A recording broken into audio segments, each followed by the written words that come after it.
1994년에요. 그 강남구 삼성동에서 불이 났습니다. 그 엄청난 화재가 났습니다. 단독주택인데 다급한 화재 신고가 들어온 거죠.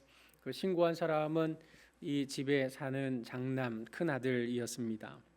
화재가 발생한 곳이 대한한약협회 서울 지부장을 이렇게 맡고 있었던 굉장히 이렇게 부유한 분이셨던 겁니다. 불을 끄고 이제 보니 그 집의 부부는 다 화재로 인해서 그 목숨을 잃어버리고 말았던 겁니다.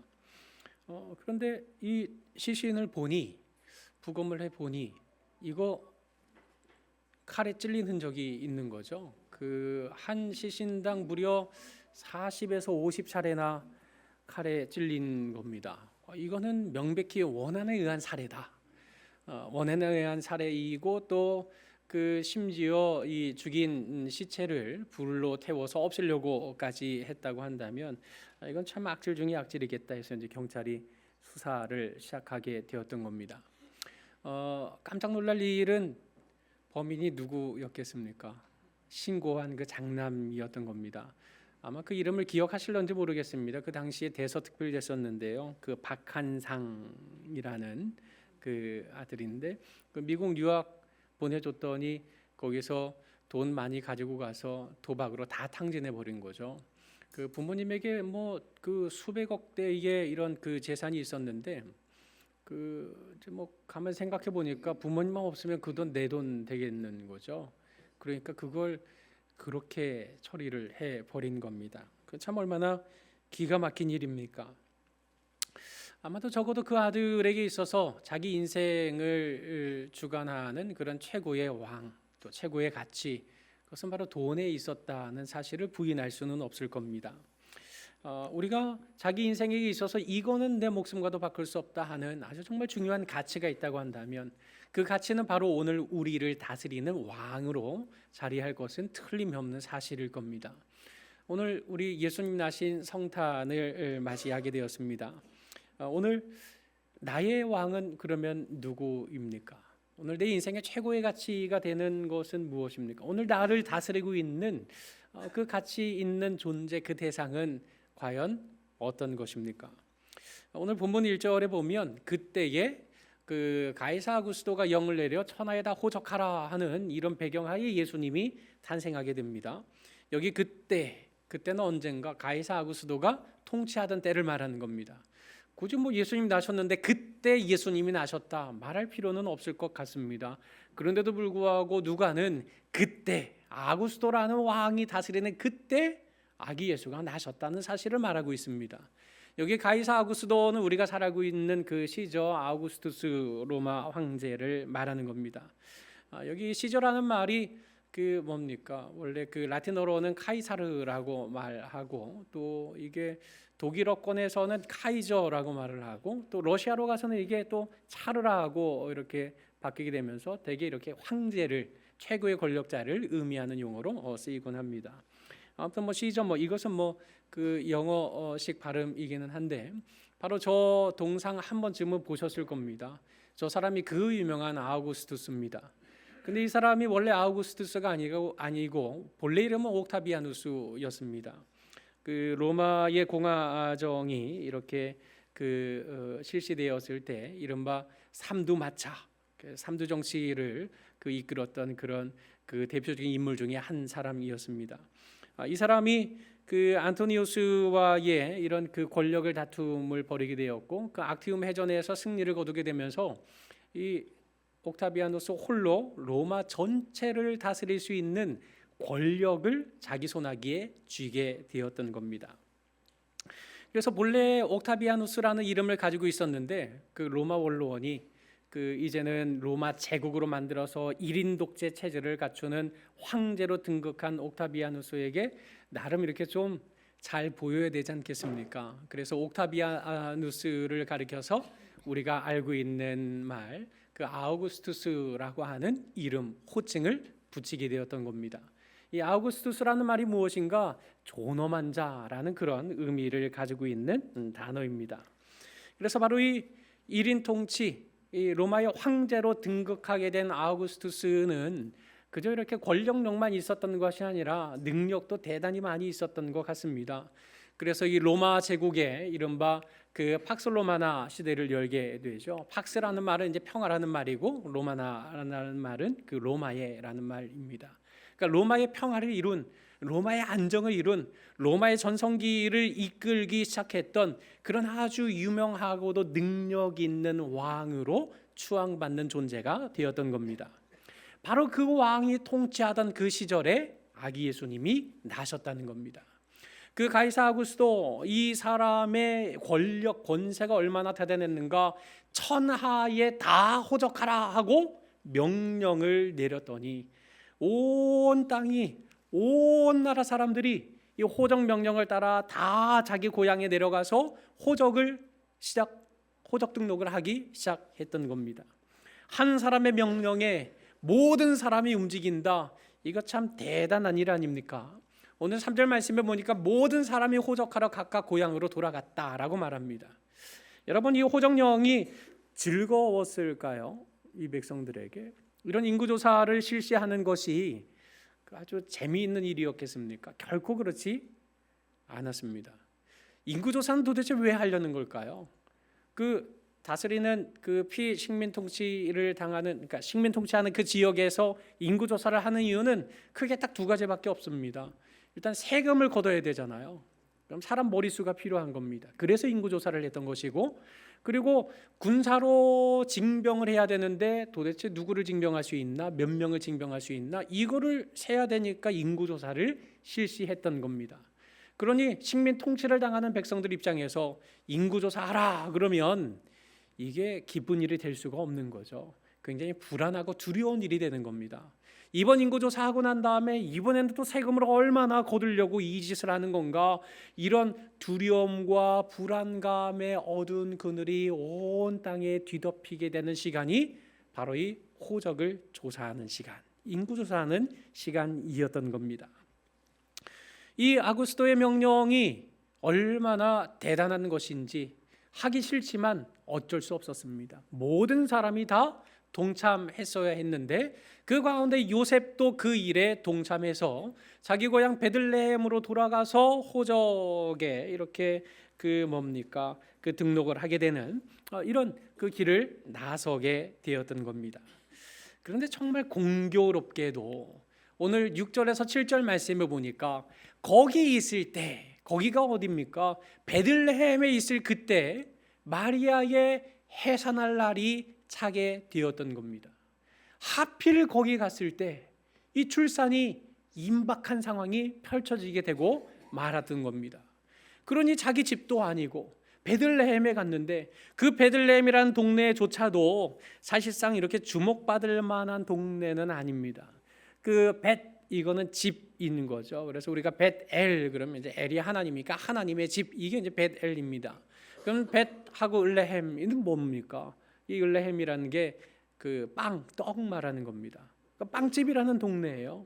그 시골 방앗간 있는 그런 마을처럼 생각할 수 있을 만한 그런 아주 시골촌 동네였던 겁니다. 그 유대 역사가 요세푸스가 유대 역사를 기록하고 있는데 베들레헴이라는 지명 자체가 몇 번 등장하지 않습니다. 그만큼 이스라엘 땅에서 소외된 땅, 저 시골 촌구석, 거기가 바로 베들레헴이었던 겁니다.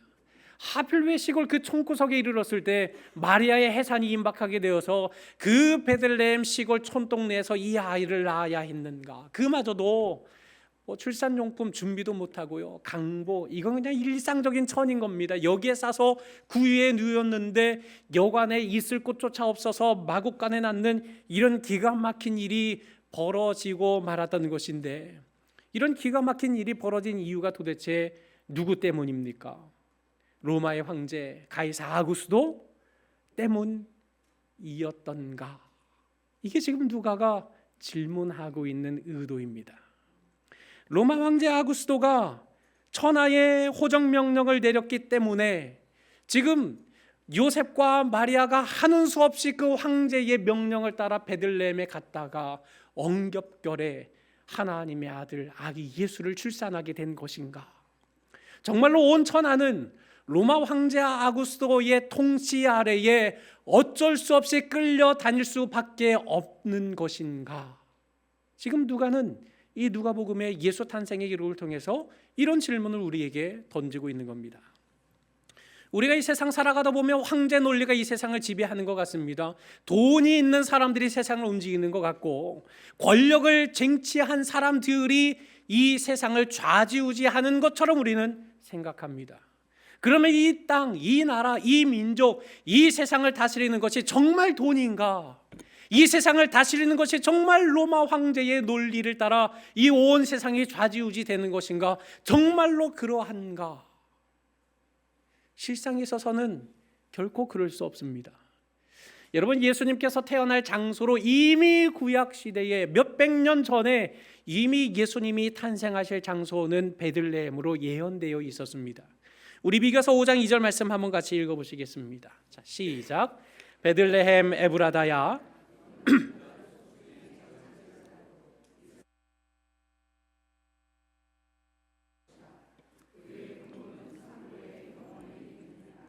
아멘. 지금 이스라엘을 다스릴 자가 내게서 내게로 나올 것이라. 이스라엘을 다스릴 자가 나온다. 그가 누구냐? 근본 그의 존재는 이미 태초에 있었고 그의 삶은 영원하다. 그게 사람일 수 있겠습니까? 사람일 수 없는 겁니다. 그 미가 선지자를 통해서 하나님께서 베들레헴이라고는 그 시골 촌구석, 그 방앗간이 돌아가는 그 시골 촌동네에 바로 온 이스라엘을 다스릴 아기 예수, 진정한 왕이 나실 것이다 라고 이미 구약에 예언된 것입니다. 바로 이 예언이 베들레헴에서 아기 예수의 탄생을 통해서 성취되었다라는 사실을 지금 누가는 이 예수님 탄생 기록에 지금 담아내고 있는 것입니다. 마치 이 세상이 로마의 아구스토가 통치하는 세상인 것처럼 우리 눈에는 보이지만 정말 그러한가? 실상은 하나님께서 눈에 보이는 그 너머에서 하나님의 섭리로서 이 세상을 다스리고 계신다는 사실을 지금 누가는 우리에게 전하고자 하는 것입니다.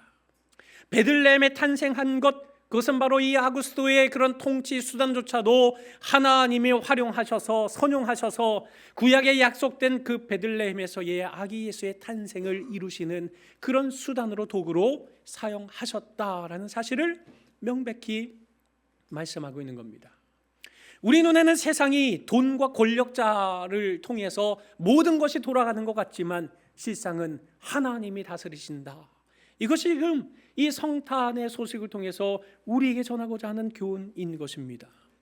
우리가 12월 한 달 큐티합시다의 그 본문이 요한계시록이었습니다.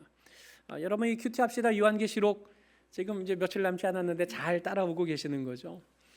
이 요한계시록이 이제 뭐 몇 장 남지 않았는데요. 그 서문 인사말과 요한계시록 2장과 3장의 7교회에 대한 여러 그 안부를 묻는 서론적인 내용이 끝나고 요한계시록의 본론이 4장부터 시작이 됩니다.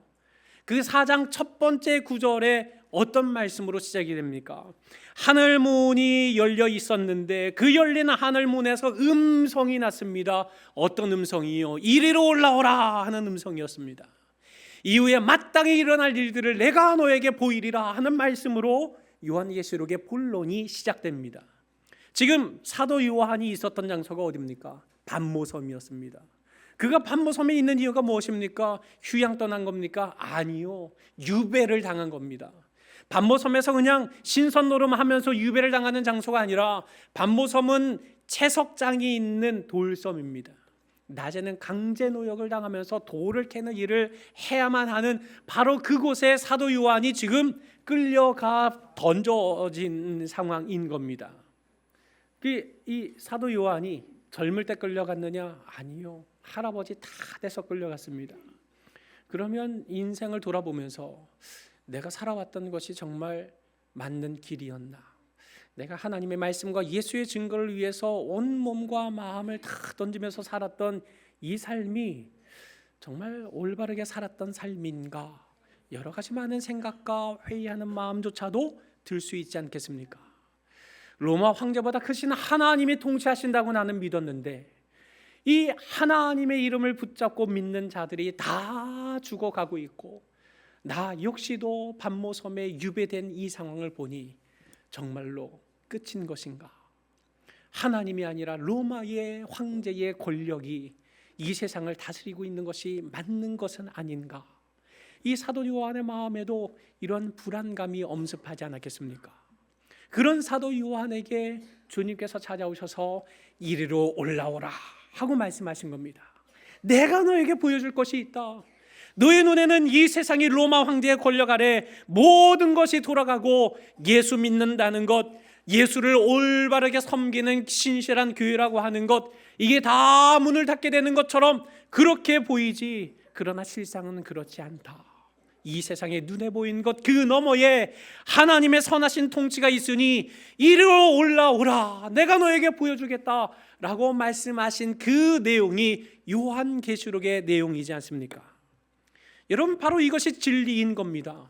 이 세상 그저 어찌어찌 돌아가는 것 같지만 결단코 그렇지 않습니다. 이 세상이 사람의 뜻에 의해서 좌지우지 되는 것처럼 보이지만 아니요, 그렇지 않습니다. 실상 우리의 눈에 보이는 시선 그 너머에 온 우주 만물을 통치하시는 하나님의 섭리가 다스리고 있다. 그러니 아기 예수를 섬기고 아기 예수를 경배하고 아기 예수의 나신 그 성탄을 기뻐하는 이 일을 결코 주저하지 말자. 우리의 진정한 왕이 오셨다. 우리의 진정한 왕은 로마의 황제가 아니다. 우리의 진정한 왕은 저 낮고 낮은 곳에 나신 아기 예수, 그가 바로 우리의 진정한 평화의 왕이시다라는 사실을 선포하고 있는 것입니다. 여러분, 그렇다면 아구스토를 통해서 하나님께서 약속하신 베들레헴 출생을 이루셨다고 한다면 그럼 좀 그 하나님께서 조금 더 세밀하게 일해 주셨으면 얼마나 좋을까요? 그 베들레헴에서 딱 나실 것을 하나님이 다 계획하고 계셨어요. 그러면 여간방 하나는 좀 내놔도 되지 않겠습니까? 하나 정도는 좀 비워주셔도 되지 않겠습니까? 우리가 생각할 때 이 당시 여관이 우리 생각하는 것처럼 각방 이런 여관이 아닙니다. 왜 베타메베 3등석에 큰 방에 막 여러 사람들 같이 들어가잖아요. 이 당시의 여관이라고 하는 것은 이제 그런 개념의 그런 그 숙소입니다. 그리고 지금 호적한다고 별로 분위기도 좋지 않은데 거기에 지금 출산이 임박했다고 그 아이를 위해서 방 좀 비워주십시오 해서 이 많은 사람을 다 내보낼 수가 없죠. 또 그 많은 돈을 또 포기할 일도 일어날 리는 없는 겁니다. 아무리 그렇다 하더라도 마곡간은 좀 그렇지 않습니까? 우리가 크리스마스 카드나 뭐 이런 그림 같은 거 보면 어떻습니까? 마곡간에 막 후광이 비치고요, 아주 막 깔끔하고 멋지고 아늑한 공간으로 이렇게 다 그리고 있지만 준비되지 않은 마곡간이 어떠하다는 것은 우리가 어렵지 않게 상상되지 않습니까? 이 가축의 분변 냄새가 나는 장소입니다. 그리고 그것이 결코 아이를 낳을 만큼 위생적으로 깨끗한 장소도 되지 못했을 것은 틀림이 없었습니다. 그렇다면 굳이 이런 마곡간에 나셔야만 했던가? 하나님께서 조금만 좀 잘 준비해 주셔서 조금이라도 깔끔하고 괜찮은 곳, 준비된 곳, 예배된 곳에서 아이가 낳게 하시면 얼마나 좋았겠습니까?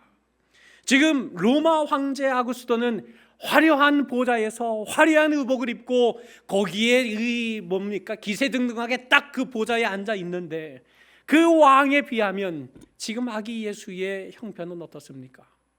나을 곳이 없어서 마곡간에 둘러쌀 것이 없어서 그냥 대충 강보 갖다가 둘둘둘 말아 쌓아놓고 구유 여물통 아닙니까? 그 여물통 위에 그 아이를 올려놓는 이 기가 막힌 현실이 과연 이분은 우리가 왕으로 인식할 수 있을 표징이 되겠는가? 라고 충분히 생각할 만하지 않겠습니까? 그런데 이 누가는 바로 그 예수님의 나신 소식을 그처럼 구유와 강보를 통해서 말하고 있고, 이 아기 예수가 나신 소식을 처음 들은 이를 누구로 지금 기술하고 있습니까? 목자들이라고 말하고 있습니다. 여기 말하는 목자들은 당시로서는 좀 사회적으로 신분이 좋은 형편은 못된 사람들이었습니다. 일단 목자라고 하면 그 편견이 배우지 못한 사람들이라고 이렇게 여기는 편견이 있었고, 그리고 또 그 양들의 꼴을 먹이려면 어떻게 합니까? 그 다른 사람의 땅에 들어가서 양들의 꼴을 먹일 때도 있는 겁니다. 그러니 도둑놈들이라는 이런 편견도 있었습니다. 남의 땅에 함부로 들어가서 자기 자기 양들의 그 꼴을 먹이는 이런 못된 사람들, 이런 인식도 있었던 존재들이 바로 이 목자들이었던 겁니다. 그러니 이 사회적으로 가장 낮은 계층이라고 말할 수 있을 그 목자들에게 예수님의 나신 소식을 가장 먼저 전달했다는 것, 이건 참으로 충격적인 사실이 아닐 수 없었습니다. 하지만 아무리 목자들이라 한들 12절에 말씀하는 것처럼 너희가 가서 강보에 쌓여 구에 놓여 있는 아기를 보리니 이것이 너희에게 표적이 된다 라고 천사가 말한 소식을 그대로 접할 수 있기란 쉽지 않았을 것 같습니다. 이스라엘을 다스릴 왕이, 주님께서 구약부터 그토록 예언하셨던, 약속하셨던 그 왕이 마곡간에서 강보에 쌓여서 구에 놓여 있다? 이건 아무리 누가 들어도, 목자 아니라 저 노숙자 거린이 들어도 이거는 도무지 상상할 수 없는 사실입니다. 그런데 이게 바로 사인이라는 겁니다. 표적이라는 겁니다. 헬라어로 세메이온이라는 말인데, 그 왜 야구 경기하다 보면 감독하고 막 이렇게 막 사인 주고받고 하잖아요. 요사이 뭐 최강 야구가 뭐 그렇게 인기라면서요. 거기에 보면 자기들만 할 수 있는 사인을만 이렇게 주고받아요. 그 우리끼리만 아는 사인이요. 강보에 쌓여 있는 사람, 그리고 구유 위에 놓여 있는 아기, 그가 바로 우리를 위해 오신 왕이다. 이 믿기 어려운 말을 하고 있었던 바로 그 순간, 이 목자들이 있었던 들판에서 어떤 일이 벌어지게 됩니까?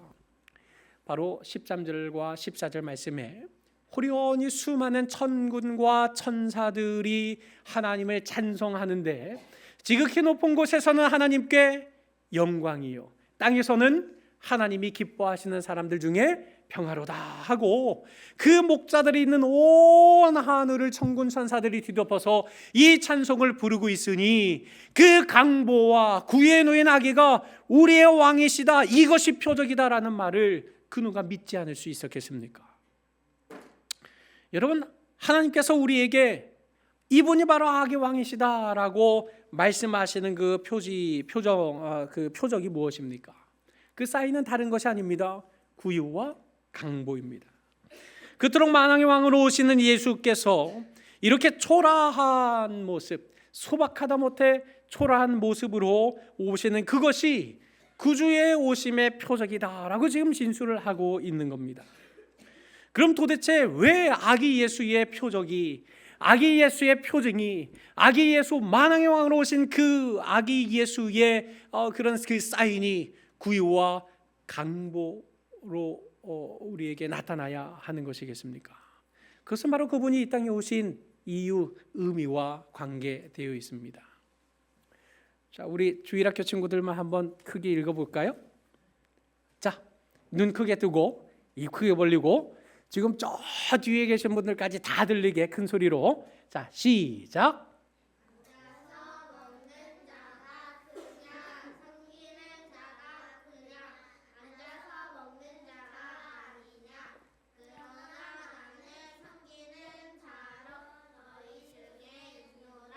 아이고, 아주 잘 읽었어요. 고마워요.